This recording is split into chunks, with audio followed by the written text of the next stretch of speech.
देशाचे पंतप्रधान नरेंद्र मोदी यांनी भारतीयांना 1 वर्ष सोनं खरेदी न करण्याचं आवाहन केलेलं आहे.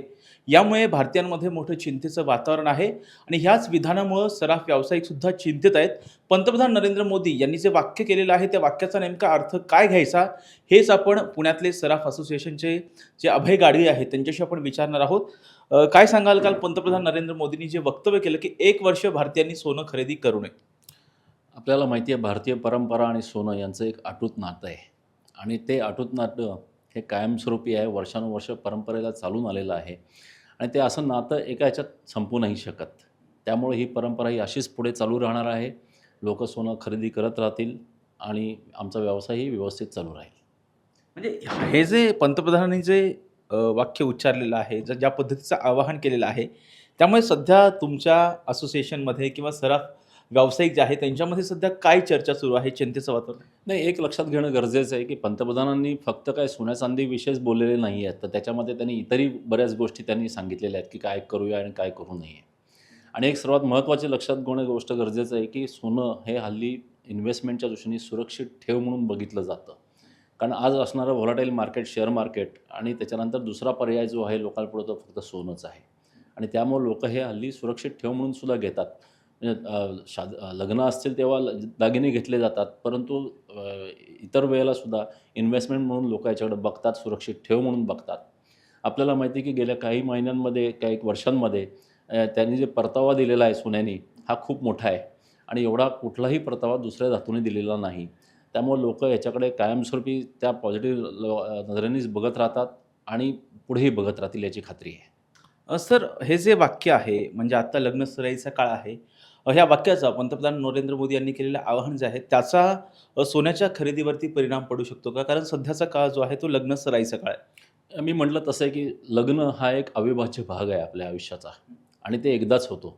त्यामुळे त्याच्यावरती त्याच्यावरती काही परिणाम होईल असं मला वाटत नाही. लोकही निश्चितपणे खरेदी पुढेही करत राहतील, दागिन्यांचीही करत राहतील आणि इन्व्हेस्टमेंटच्या दृष्टीने विचार त्यावरती करतील. तर सोन्याचे भाव वाढतील, या विधानानंतर सोन्याचे भाव वाढतील किंवा कमी होतील काय?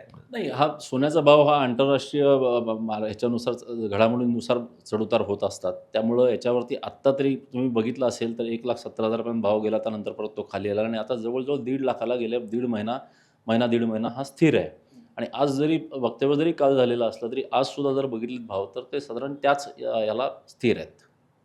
असं साधारणतः किती लोक ह्या सोन्याच्या व्यवसायावरती, म्हणजे छोटे-मोठे ज्वेलर्सची दुकानं असतील किंवा कारागीर आहेत, असे किती लोक या संपूर्ण व्यवसायावरती अवलंबून असतात? हे लाखोवरील लोक आहेत. आज जर तुम्ही बघितलं तर संपूर्ण भारतामध्ये आज ही जी इंडस्ट्री आहे सोन्या चांदीची, one of the biggest industry आहे आणि याच्यामध्ये संपूर्ण भारतामधनं लाखोवरील लोक आमच्या इंडस्ट्रीमध्ये निगडीत आहेत. मग याच्यामध्ये पूर्ण अगदी म्हणजे आमच्यासारखे होलसेलर्स असतील, रिटेलर्स असतील, कारागीर महत्त्वाचे, जे की आमच्या दृष्टीने सर्वात महत्त्वाचे आहेत. कारण ते बनवणारे कारागीर आहेत, हे लाखोवरी कारागीर आहेत आणि संपूर्ण भारतभर पसरलेले आहेत. त्यामुळं त्यांचा व्यवसायावरती जर परिणाम झाला तर त्यांच्या आयुष्यावरही परिणाम होऊ शकतो. पण आत्ता तरी आम्ही पॉझिटिव्ह आहोत की याचा कुठलाही परिणाम आमच्या व्यवसायावर होणार नाही. असं साधारणतः पंतप्रधानांनी असं वक्तव्य करण्याआधी तुमच्या संघटनेशी किंवा सराफा व्यापारी जे आहेत त्यांच्याशी चर्चा करणं आवश्यक होतं असं वाटतं? खरं म्हटलं तर त्यांनी चर्चा करणं आवश्यक होतं.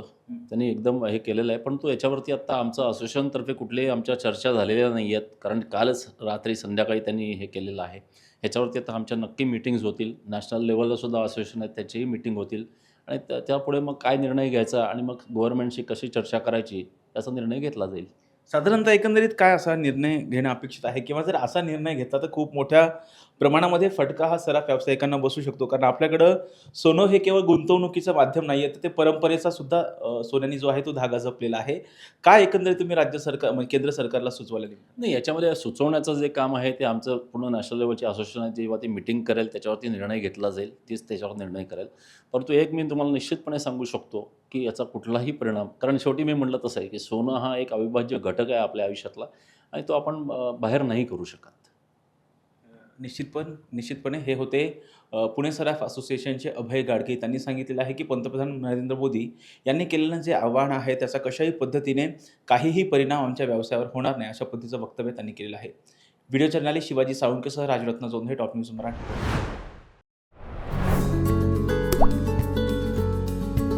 आता जोकासू STP या अत्याधुनिक जॅपनीज तंत्रज्ञानाने सुसज्ज, quick installation, energy efficient, noiseless blowers, low maintenance या आणि अशा वैशिष्ट्यांनी परिपूर्ण जोकासू STP तंत्रज्ञान प्रकल्प उभारणीपासून ते विक्री पश्चात समाधानकारक सेवा देणारी, भारताबरोबरच परदेशात देखील प्रकल्पांची यशस्वी उभारणी करणारी company Deccan water treatment private limited.